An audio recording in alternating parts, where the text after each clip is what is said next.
And I think that the U.S. domestic situation today is deeply troubling in a lot of respects. And I certainly am not as confident in the future of American democracy as I would like to be. I think, though, that one of the advantages of being a historian is it gives you a little bit of perspective on some of these contemporary debates. And so the U.S. domestic situation now isn't great. Is it worse than it was, say, in 1969, when there were several hundred bombings in the United States in the course of a single year? Is it worse than it was, in the 1930s? I don't think the answer is yes. I think we've faced real severe domestic challenges in the past. Is it worse than it was during sort of the peak of Joe McCarthy's influence in the early 1950s? That was a pretty ugly period as well. And so one point I think that history reminds us of is that our troubles may be great, but they are not unprecedented, and there has been significant resilience in the American system before. I'm Bryce Klehm, and this is the Lawfare Podcast, January 19th, 2022. I sat down recently with Hal Brands, the Henry A. Kissinger Distinguished Professor of Global Affairs at the Johns Hopkins School of Advanced International Studies. Professor Brands is the author of the new book, Twilight Struggle: What the Cold War Teaches Us About Great-Power Rivalry Today. He is also the author of a new article in Foreign Affairs, The Overstretched Superpower, which argues that the United States might have more rivals than it can handle. We covered a range of topics, including the origins of containment, the rise of Sovietology in academia, and what the Biden administration could learn from the Cold War. It's the Lawfare Podcast, January 19th, Hal Brands on Lessons from the Cold War.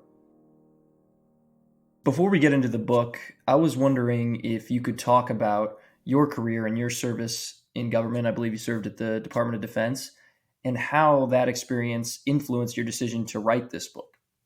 Well, I'd be happy to, and thanks for having me on the podcast. It's a good opportunity to talk. So I'm really an academic by trade. I knew from a relatively early age that researching and writing and teaching were really my passions. And so I took sort of a fairly traditional academics path. I got a PhD in history and then went on to teach in the public policy school at Duke before moving to Johns Hopkins, where I am today. But I guess what made me a little bit unusual for most academic historians is that I always came at history from the perspective of thinking about what it might be able to teach us about contemporary policy challenges and having an interest in doing policy analysis and writing on policy issues at the same time that I was trying to produce interesting history. And so even when I was in grad school, I did a little bit of consulting work for the Department of Defense on issues pertaining to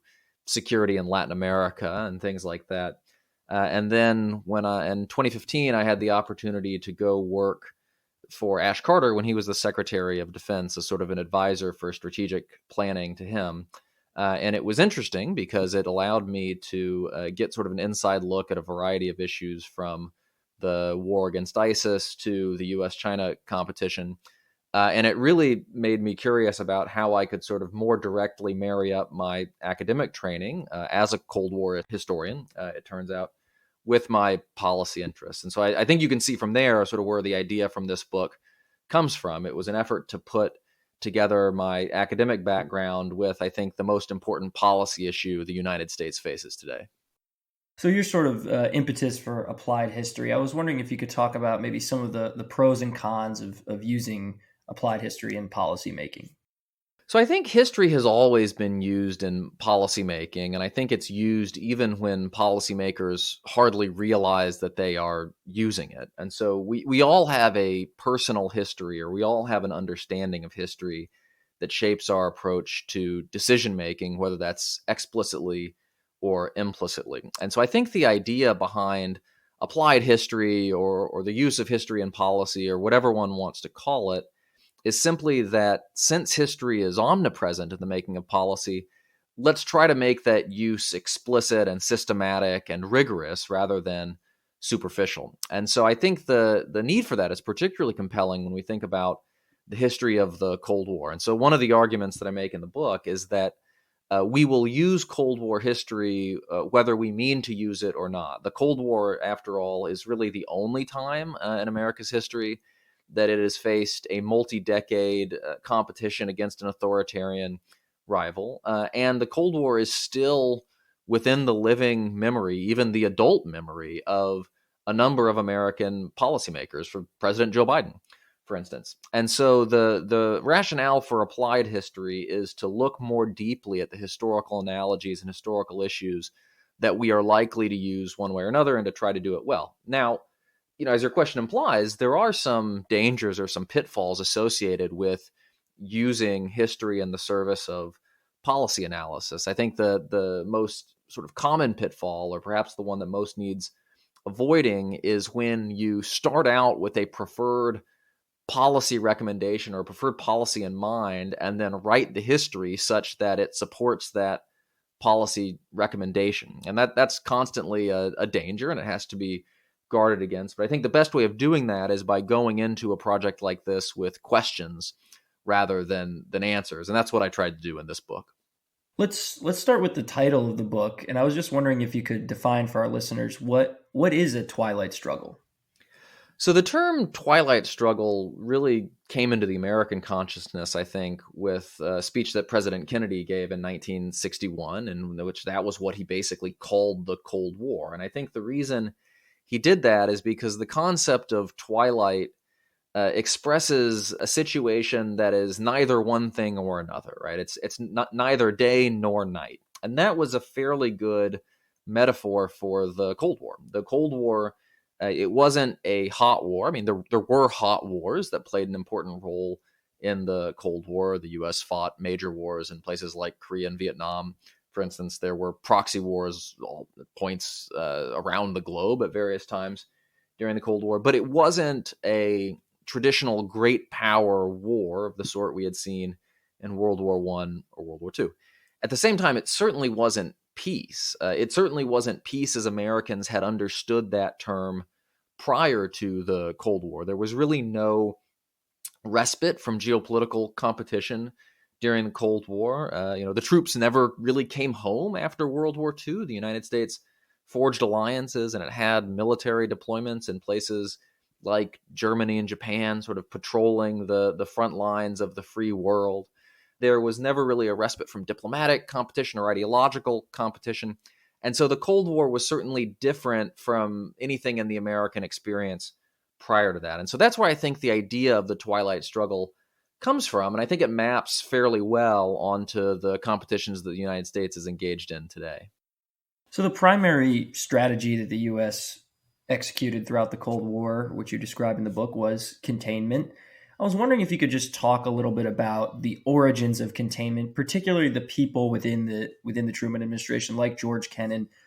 George Kennan being the primary author of containment, first of all, but how did their personal experiences, which I think you draw out very well in the book, sort of shape their ideas of containment?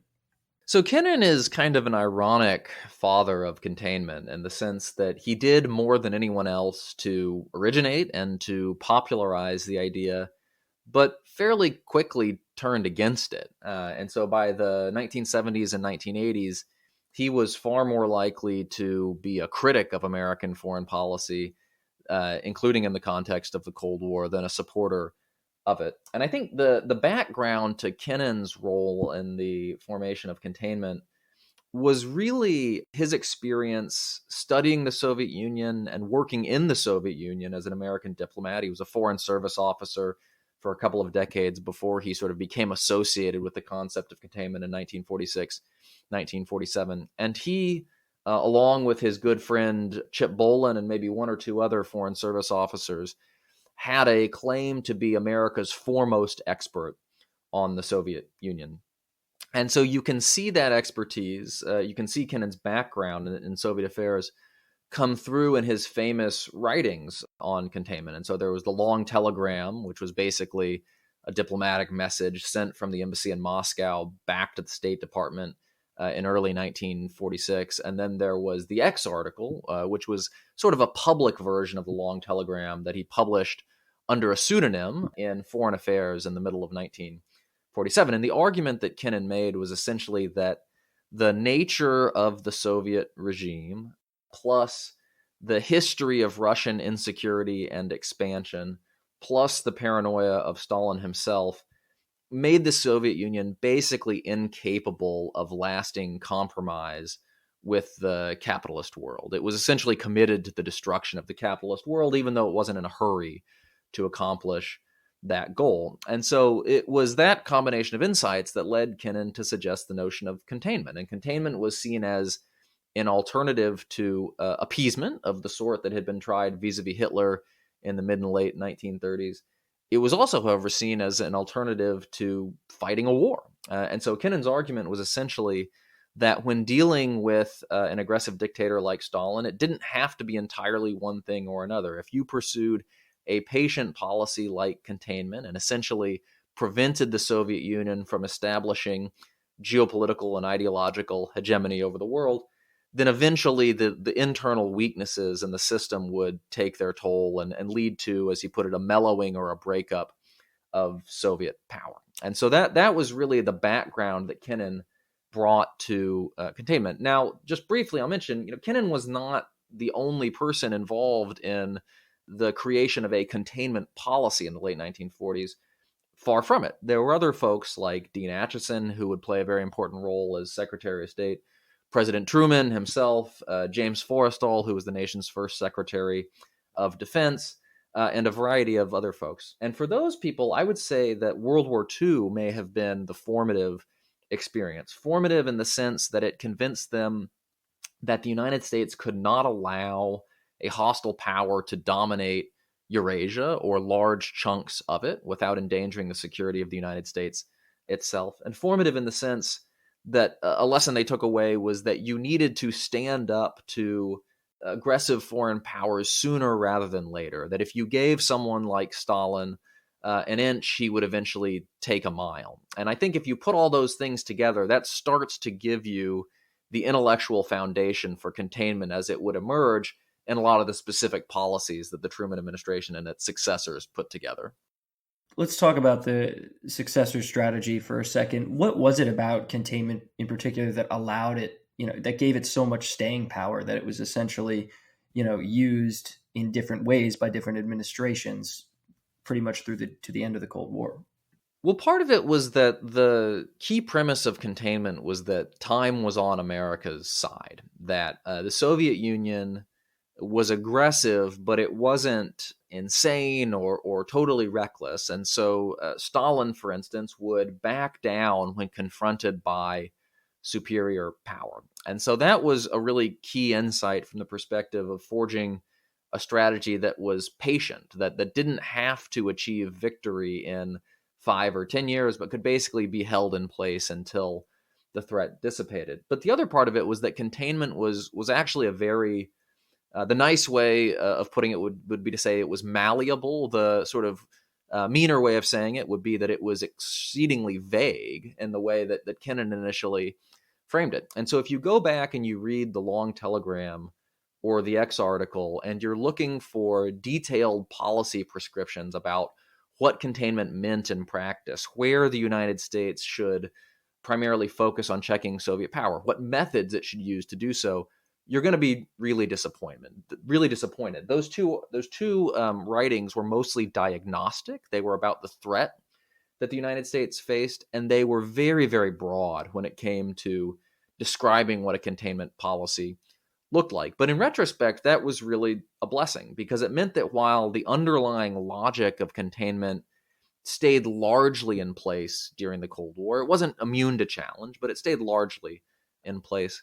The specifics could be sort of renegotiated over time. And so, the question of what was the decisive theater in the Cold War might get different answers in 1949 or 1965 or 1981. The question of how much military power the United States needed to hold containment in place got very different answers over the course of the Cold War. Different presidents took different approaches to nuclear strategy. And that was important because the world changed even as the Cold War endured. And it was also important because it allowed containment to sort of sit comfortably within the American political system, where we expect that policies will change to a certain extent when one president leaves office and another takes power.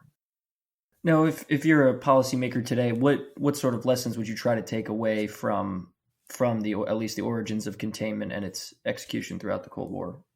Well, one lesson I think we're living right now is that it takes time for successful strategies to come together. I think I say we're living it right now because the last two American presidents, one Republican, Donald Trump, one Democrat, Joe Biden, have agreed that the United States needs to move into a more competitive policy vis-a-vis China, and that the responsible stakeholder and the engagement policy essentially failed to achieve its objectives.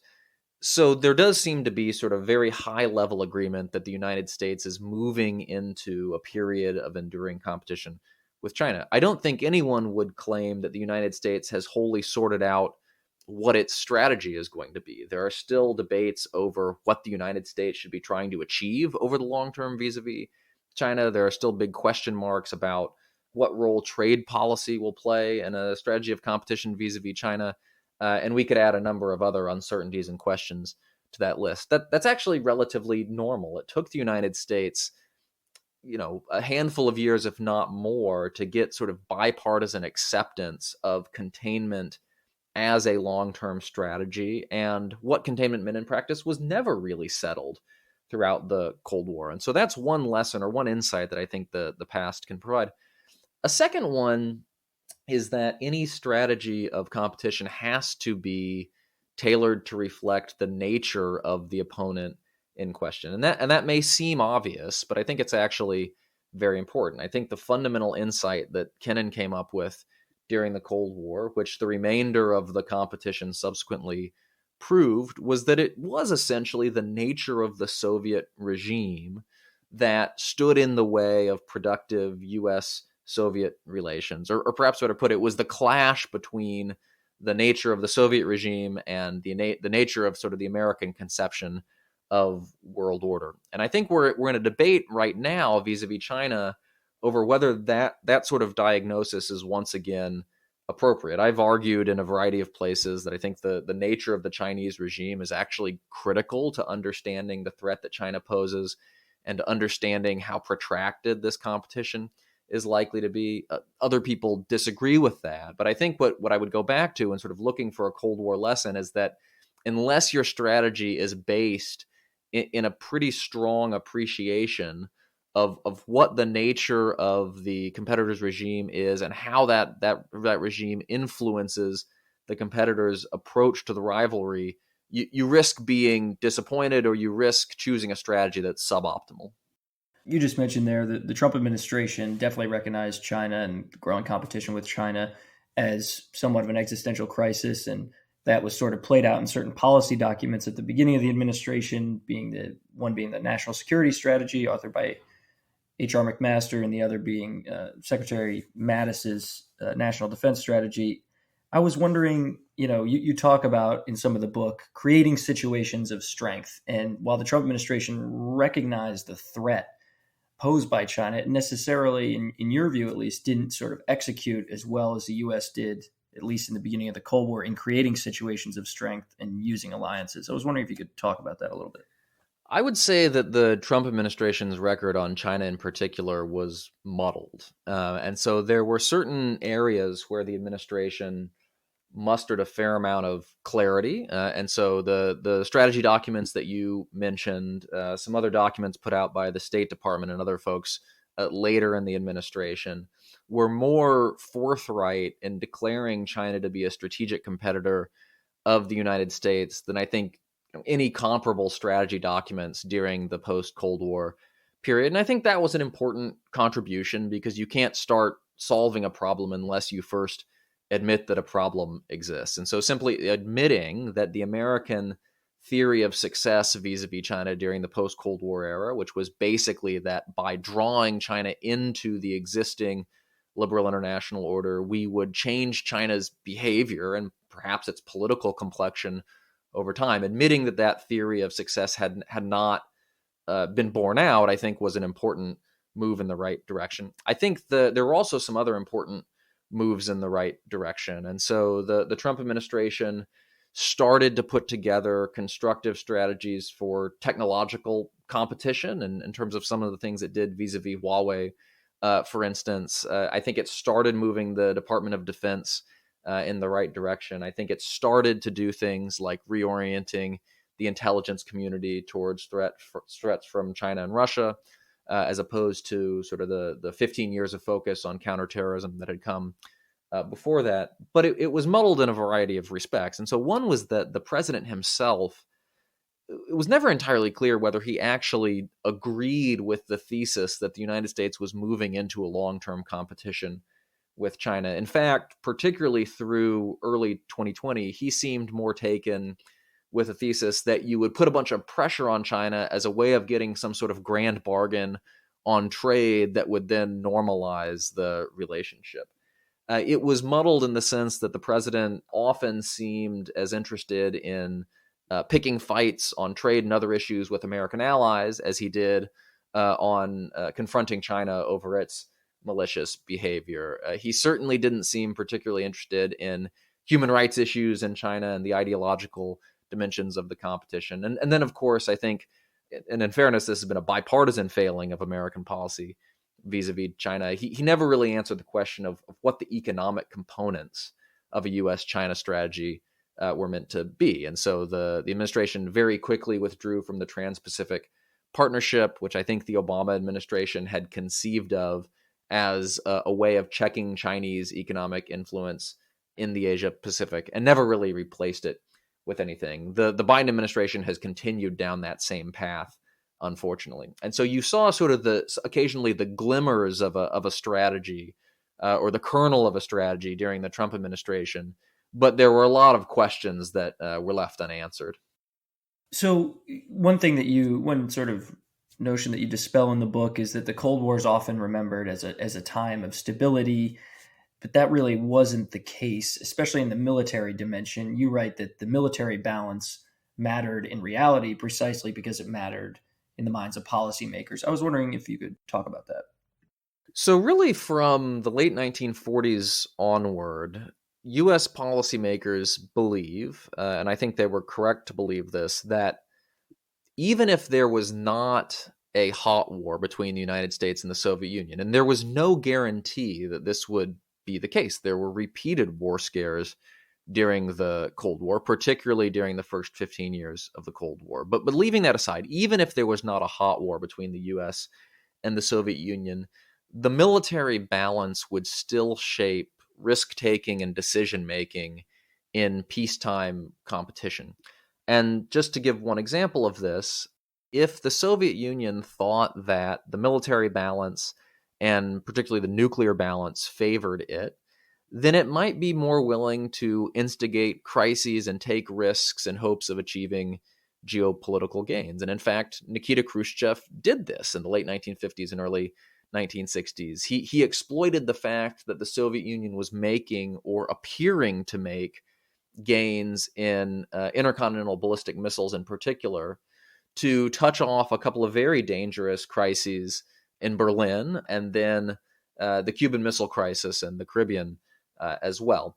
Or you could look at it from the perspective of American allies. And so by the early 1950s, it's clear that really the center of gravity in the Cold War, at least from America's perspective, is the loyalty of American allies. And so what the United States basically does is it sets up a containment ring around the Soviet bloc made up of U.S. military alliances. But of course, those allies are only going to stick with you if they think that you can actually defend them if war comes. And that was always a complex proposition because for most of the Cold War, the United States probably lacked the conventional military strength to defend, say, West Germany from a Soviet assault. And so it had to depend on threats of nuclear escalation, which presented problems of its own. And so this is all a long way of saying that calculations of the military balance, calculations of military advantage were central to Cold War strategy because the fear was that if you didn't have a credible deterrent, then you wouldn't be able to hold your allies on side. The other side would be able to coerce you and get concessions out of you, and the whole edifice of containment would fall apart. And so we look back on the Cold War as an era of relative stability, as a long peace, as my mentor, John Gaddis, put it. And in a certain way, that's true. The Cold War was defined by the absence of hot war between the leading powers in the international system. But it certainly didn't seem safe or stable to American policymakers during the Cold War. They felt that they had to continually make adjustments and investments to ensure that sort of the military shield of the free world remained intact. You make a very good case in the book for why aligning strategy with America's principles is not only a moral issue, but is sort of a requirement for good, effective U.S. policy. And I was wondering if you could talk about how the Cold War sort of revealed that theory. I don't want to take this argument too far. I think it's fairly evident to anyone who looks at the period that the United States had to make some pretty troubling, sometimes awful moral compromises to achieve its objectives during the Cold War. And those involved everything from supporting really nasty authoritarians who were anti-communists in the Third World, destabilizing unfriendly governments, a few of which were democratically elected, or working with one set of communists to contain another. And so in the late 1940s, the Truman administration establishes almost a quasi-alliance with Tito, the dictator of Yugoslavia, who was an enemy of Stalin, even though he was a communist. In the 1970s, of course, the Nixon administration does the opening to China, which results in a partnership with Mao and his successors. And it's worth reminding ourselves that Mao was one of the greatest mass murderers in history. And so getting our way in the Cold War, establishing a coalition of states that could balance Soviet power, sometimes meant working with some really, really unsavory characters. And so the United States would not have succeeded in the Cold War had it taken sort of a puritanical approach to geopolitics. At the same time, I think that the moral asymmetry in the Cold War was actually quite crucial. American policymakers, going back to Dean Acheson, understood that it wasn't a coincidence that America's closest allies were other liberal or relatively liberal democracies, because these were countries that shared not just geopolitical interests with us, they also shared political values with us. It was very important as well that the United States was able to tap into the ideological enthusiasm of the populace to wage the Cold War. And so if you go back and you look at the speech that Harry Truman gave to Congress in March 1947, he's doing it with a specific purpose in mind. He's asking for about $400 million in aid for Greece and Turkey, which were then under communist pressure in one way or another. But the speech itself is very sweeping and ideologically stark. It talks about a conflict between two fundamentally different ways of life. It says that the United States must make its policy to support free peoples who are under threat from subversion or coercion. And there was a reason for this. Truman understood that you couldn't get Americans fired up for a competition of any sort by simply talking about sort of obscure points on a map. You had to relate the issue to the democratic values and the support for self-determination that had informed America's role in World War II and that were really centrally rooted in American politics and America's approach to international affairs. And then I think the final reason that values were important was because they helped dramatize, not just for Americans, but for people elsewhere, what was ultimately at stake in the Cold War and what the difference between the two sides was.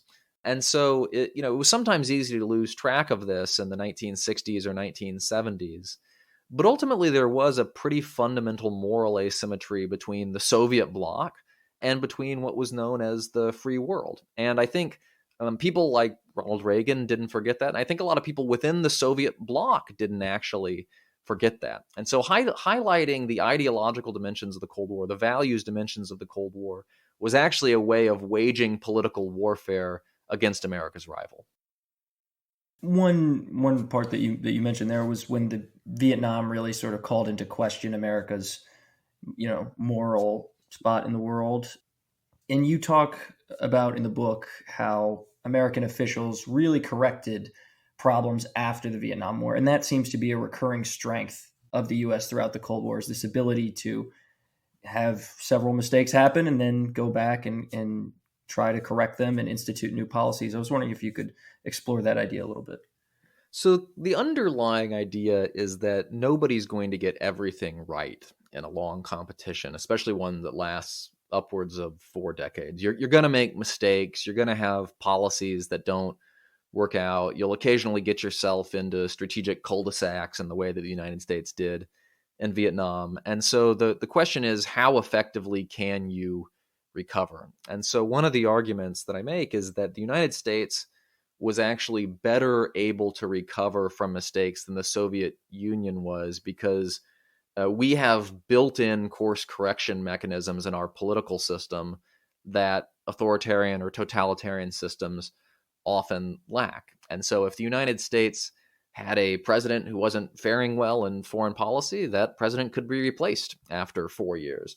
That wasn't the case in the Soviet Union. And we could see that in the late 70s and early 1980s, when it became clear that Leonid Brezhnev had become essentially sort of a pathetic figure who was way past his prime and was no longer capable of exerting constructive leadership of Soviet foreign policy. But of course, he had to die before he was replaced, and then he was replaced by a couple of equally senescent rulers who followed him. And so you can really see this, and this gets back to the guts of the question that you asked, and the way that the U.S. recovers from Vietnam. And so Vietnam was really scarring for the United States. It was scarring geopolitically. It was scarring internally.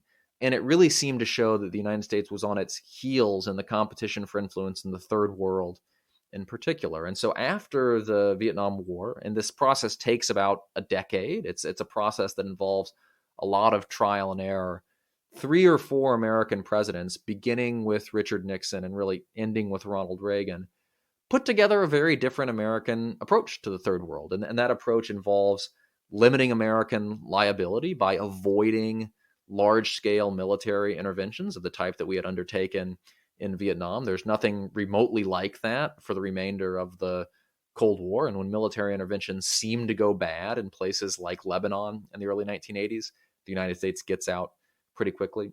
They also do things like putting pressure on overextended Soviet positions. And so one of the things that became clear by the late 70s and early 80s is that the Soviet Union appeared to have gotten all sorts of gains in the third world during the 1970s in places like Angola and Ethiopia, and then finally Afghanistan. But in doing so, it had invested in the survival of some pretty loathsome regimes that were widely hated by the populations of these countries, and so had made itself vulnerable, most prominently in Afghanistan, to anti-communist insurgencies. And so one of the most effective American policies, it starts under Jimmy Carter and then really picks up under Ronald Reagan, is making the Soviets pay for that overextension by supporting those insurgencies.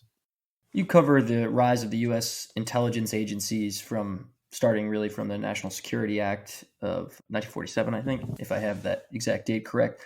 What were some of the challenges that the U.S. faced in developing an intelligence apparatus dedicated to studying the Soviet Union, this notoriously closed society?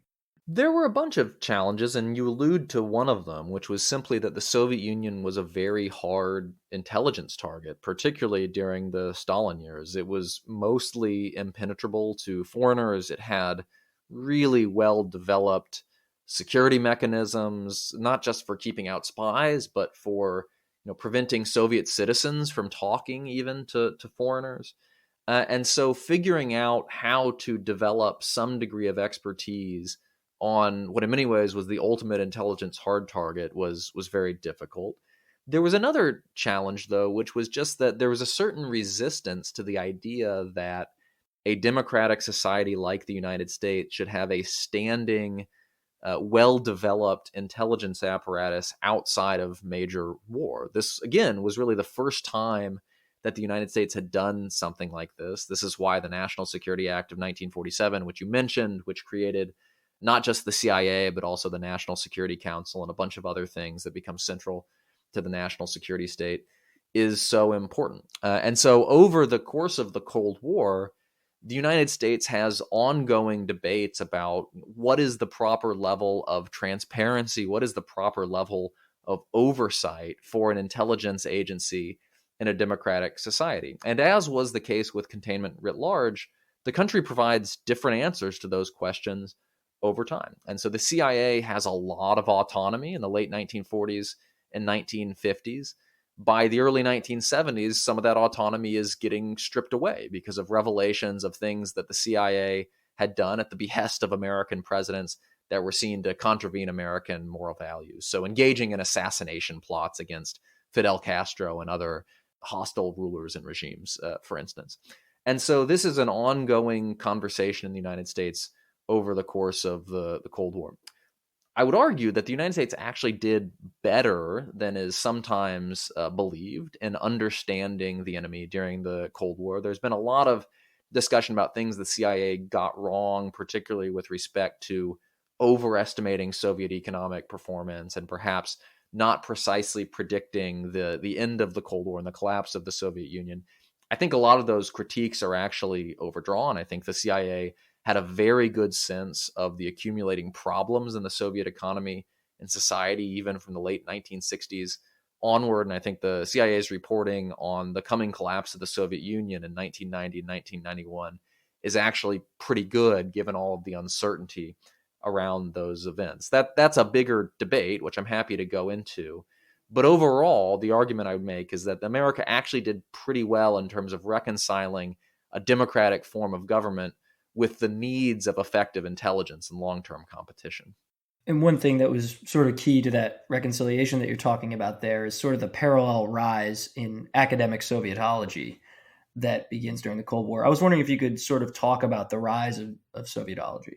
So Sovietology is interesting because it's a whole academic field that springs up more or less for geopolitical purposes. And so at the end of World War II, the United States really just didn't have a lot of academic expertise on the Soviet Union. We're talking about maybe a few dozen individuals who studied the Soviet Union in any depth. And so the United States makes generational investments in developing a cadre of civilian intellectuals who can contribute to the country's understanding of the country that is its rival. And so this involved funding from the federal government. It involved funding from private foundations. It involved relatively close, sometimes uncomfortably close partnerships between the CIA and American universities. It involved a lot of academics going back and forth between the academic world and the world of government or governmental consulting.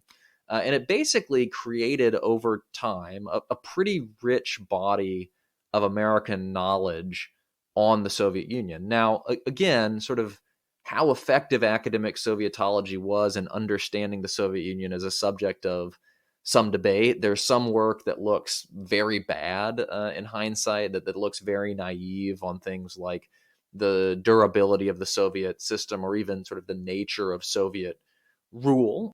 But if you look back, I think the United States had a much better understanding of the Soviet Union and sort of a much richer overall body of knowledge for having academic Sovietology. And so there were really good, insightful debates in the world of academic Sovietology on the problems within the Soviet economy in the 1970s and the early 1980s. There were interesting debates between government and institutions like the Rand Corporation over how much the Soviets were spending on defense and how much of a burden that posed for the Soviet economy and the Soviet system. There was a lot of good work that came from demographers, for instance, that revealed how advanced the crisis of the Soviet system was as early as the late 1970s and early 1980s. And so if the question that, or I guess if the problem that academic Sovietology was meant to solve was to give the United States a better understanding of the strengths and weaknesses of its opponent in the Cold War, then I think it mostly passed that test.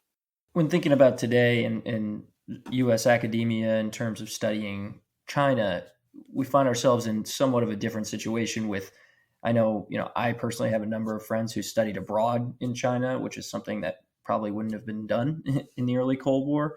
Where do you think sort of the U.S. strengths and weaknesses are vis-a-vis its academic study of China at the moment?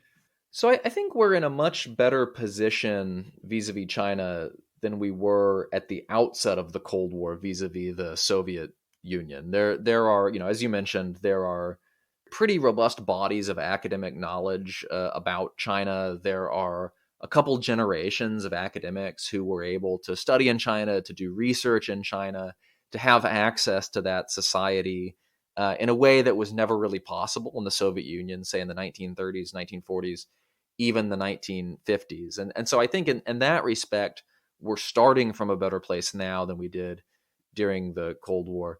I don't think there's anyone, though, who really thinks that the overall body of knowledge we have on China, academic, governmental, and otherwise, is sufficient to meet our purposes in this competition. I think it's become more and more difficult over time to assess the strategic intentions of the Chinese regime as that regime has become more and more closed off, not just from American observers, but from Chinese observers as well. I think it's likely that it will be harder and harder for American academics to visit China over time. And so the knowledge that a lot of American academics have of China right now is going to be a little bit of a wasting asset in years to come. And we have found, at least it's been reported in the press, that the Chinese government, the Chinese regime is very difficult to penetrate through traditional intelligence sources. And so I was speaking with Michael Morrell, who's formerly the acting director of the CIA, a couple of weeks ago, and he was of the opinion that we're not anywhere near where we need to be vis-a-vis Russia or China, but China in particular. And unfortunately, I think that judgment is probably correct.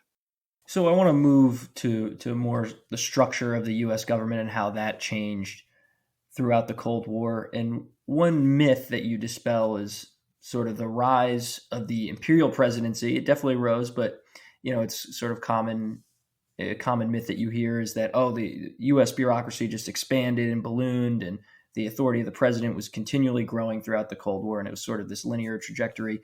But you cite some of the give and take that really happened in presidential authority during the Cold War, and it's hard not to compare it to the current moment as sort of the global war on terror has taken on a new shape, and after the withdrawal of Afghanistan, there's continued debate about presidential war powers. What can we learn from that Cold War experience? Well, the growth of presidential power during the Cold War is real, and it grows out of the growth of presidential power during World War II. And so if you were simply to compare the American presidency, say in the early 1960s, to the American presidency in the 1930s or the 1880s or whenever the prior point in American history might be, it was a much strengthened institution. And this makes sense. I mean, the founders of the American Republic understood that power would accrue to the executive during times of war, times of international crisis. And of course, the Cold War is basically one long national security emergency. And so if you look at, for instance, simply the power to unleash nuclear war on relatively short notice, presumably without doing a lot of consultation with Congress beforehand, that was an example of sort of the really awesome power that seemed to inhere in the American presidency during the Cold War that made a lot of critics of the so-called Imperial presidency nervous. But the argument that I try to make is that it's not just a story of linear accumulation of power, as you put it, that modes of congressional input into foreign policy decision making may have changed, but they didn't go away. And so because presidents like Dwight Eisenhower, for instance, understood that there might not be time to go to Congress for a declaration of war in a crisis, they sometimes asked for forms of authorization beforehand. And so that was what Eisenhower did in the Taiwan Strait crises of the 1950s. It was what he did with reference to the Middle East in 1957, essentially asking Congress for pre-hoc delegations of authority to use force in defense of American interests in certain situations. And so it's not really a clear-cut case of Congress giving away power and the president grabbing it. It's a little bit more ambiguous. And in fact, the ebb and flow of congressional executive power over the course of the Cold War is quite substantial. And so in the 1950s, it may have seemed like power was flowing to the executive. By the 1970s, Congress was certainly ascendant, and it was the despair of people like Henry Kissinger that Congress would thwart American covert interventions in places like Angola and hack away at military spending at a time when Kissinger worried that the strategic balance was becoming quite precarious. And of course, there were angry battles over the extent of presidential and executive power during the 1980s, culminating in things like the Iran-Contra scandal. And so we should see sort of the battles over influence as part of a more ambiguous situation. And sort of the imperial presidency model doesn't really get us that far in understanding it. I think we're likely to see something similar today. And so on the one hand, the United States is, again, gearing up for extended competitions with authoritarian rivals. And so if we're thinking about something like a Taiwan contingency, for instance, it may be that President Biden or whoever comes after President Biden will be forced to make a decision regarding the use of force in the Western Pacific very quickly without time for a declaration of war or anything of that nature. That doesn't mean that congressional input is going to go away. It probably means that we'll have debates over how to ensure that Congress has a meaningful voice on these issues. And so some people have argued that we need a Taiwan AUMF authorization for the use of military force beforehand so that Congress has a chance to weigh in on these issues without the president having his or her hands tied in a crisis. Other people think that's a bad idea. But the point here is that I think we're likely to sort of negotiate within our political system how we will reconcile democratic procedures with the need for speed and dispatch in a crisis, just as we did during the Cold War. You have an article out in Foreign Affairs, a new article, and you talk about strategic overreach and the current position that the U.S. finds itself in. I was wondering if you could explain what strategic overreach is. The basic argument is that we have more problems than we have resources at the moment. And that's always a challenge for a global superpower. I mean, it's kind of in the nature of being a global superpower that you're going to be in real trouble if all of your problems or all of your rivals threaten you at once. There's never quite enough to go around. But the question is sort of how big is the gap between your commitments and your capabilities? And the piece essentially makes the point that the gap between our commitments and capabilities has been growing over the past 10 to 15 years. And it's becoming particularly problematic in the context of geopolitical competition. And so the fact of the matter now is that the United States doesn't face just one great power rival, it faces two. And there is, I think, a continual temptation, because the China challenge is greater than the Russia challenge, to try to sort of put the Russia challenge on ice so that we can focus on China. But whenever we do that, Vladimir Putin has a way of reminding us that China isn't the only great power rival we need to worry about. And so the argument in the piece is that it's not simply a problem that if Russia and China were to provoke crises at the same time, we wouldn't have the resources to deal with that. It's that the position we find ourselves in today undermines our diplomatic leverage in peacetime as well. And so I think the United States is going to face fairly fundamental decisions in the future as to whether it actually wants to retrench and sort of sacrifice important interests in places like the Middle East or maybe in Eastern Europe to focus on China. Does it want to increase the amount of military resources it has at its disposal to give it greater coverage across a variety of threats? But I think we're coming closer and closer to having to make a more fundamental choice on that issue rather than simply skirting the matter. So given that setup for where the U.S. currently finds itself, I was wondering, I want to try a little experiment here. I was wondering if you could present to the Biden administration's National Security Council, what lessons would you want them to take away from this book and from the Cold War at large? I think there are a number. I mean, I guess I'll try to hit a couple that I think might be particularly useful given the challenges that the administration faces today. And so one, I guess, would have to do with the relationship between competition and cooperation, between competition and diplomacy. And this is obviously going to be very important in the U.S.-China relationship in the coming years. There seems to be a pretty strong consensus within the Biden administration, within the U.S. political scene writ large, that China is a strategic competitor. At the same time, the Biden administration clearly would like to have greater cooperation from China on issues like climate change, maybe on pandemic prevention and response, although I think that's more doubtful, perhaps on issues like nuclear non-proliferation. And so I think the question is sort of how do you reconcile these things, or can you reconcile these things? And I think the lesson that the Cold War teaches us is that diplomacy can work fairly well. It can serve important purposes when it is really integrated into a comprehensive approach to competition. It doesn't work so well when you think of it as an alternative to competition. And so the idea that we might be able to improve the overall relationship with China by cooperating with it on climate or other issues, I think that was a thesis that the Obama administration sometimes tried to test, and I don't think it worked out particularly well. If you look back at the Cold War, I think diplomacy did serve some useful purposes for the United States, though, and one of them was sort of isolating areas where the two superpowers had a common interest, even as they continued to compete in other areas. And so the best example of this would be the Non-Proliferation Treaty, signed in 1968. So even as the Soviet Union and the United States continue to compete in a variety of areas, they basically say, okay, we're going to cooperate to limit the spread of nuclear weapons to other countries because neither of us really wants to live in a world where nuclear anarchy prevails. A second use of diplomacy, I guess, might have been tamping down tensions at the margins.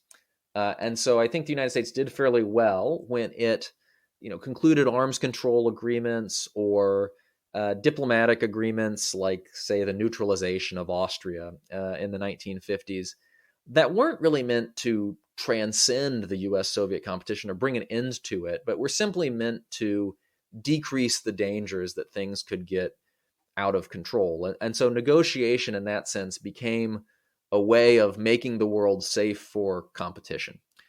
And then the third way in which diplomacy helped the United States was in kind of maintaining a tolerable pace throughout the Cold War. And so there were times when the United States basically winded itself by running too hard in the competition. And you mentioned Vietnam earlier. That's obviously the best example of this. And so if you look at the Nixon administration's initial strategy of détente with the Soviet Union in the late 60s and early 1970s, I think the goal was basically to give the United States a strategic breather, to turn down the intensity of the Cold War in the Third World, in the strategic arms race, and in other places, so that the United States could recover until it was better able to run at top speed again.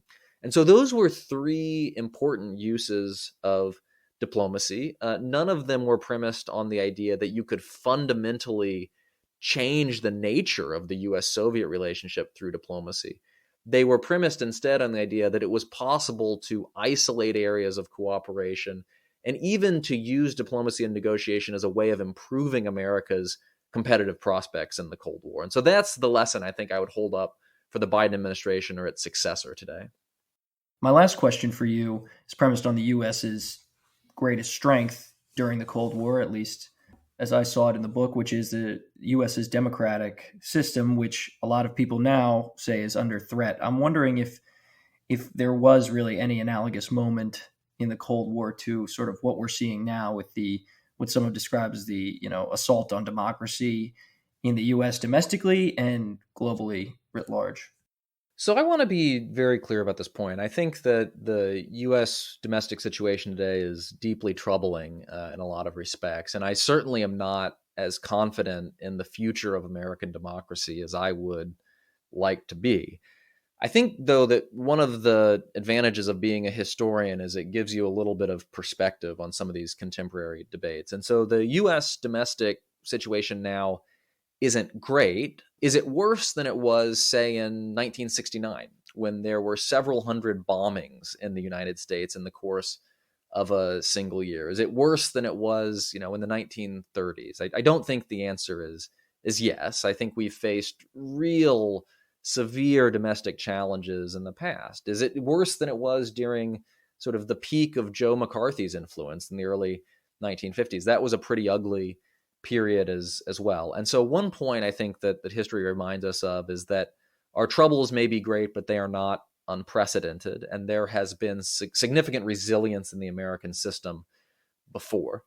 The second point I would make, though, is that competition can actually be good for democracy. This was a point that George Kennan made in the X article in 1947, where he basically said that one of the virtues of the Cold War is that it will force us to assume the responsibilities and do the things that we ought to do in any event. And in fact, while there were some pretty nasty aspects of Cold War politics in the United States, I would argue that America actually came out of the Cold War with a richer and more vibrant democracy because it waged the Cold War. The Cold War gave us an incentive to invest in ourselves, to reform our own democracy, to make us a more attractive model to people around the world. And so the Cold War really helped create the American university system that we have today. It helped create the interstate highway system that we have today. It even played a role in things like desegregation in the late 1950s and early 1960s. What really pushed the federal government to get serious about breaking down segregation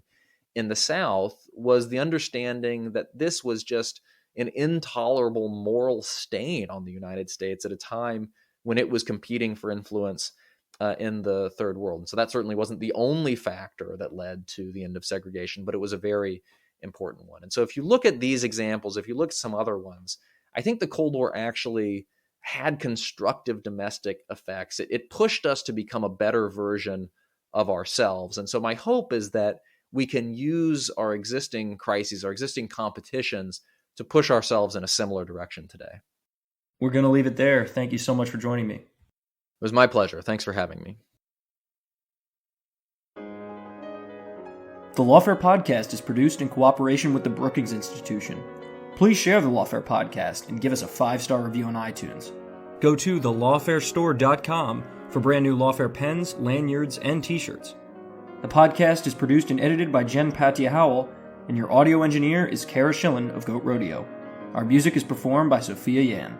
As always, thank you for listening.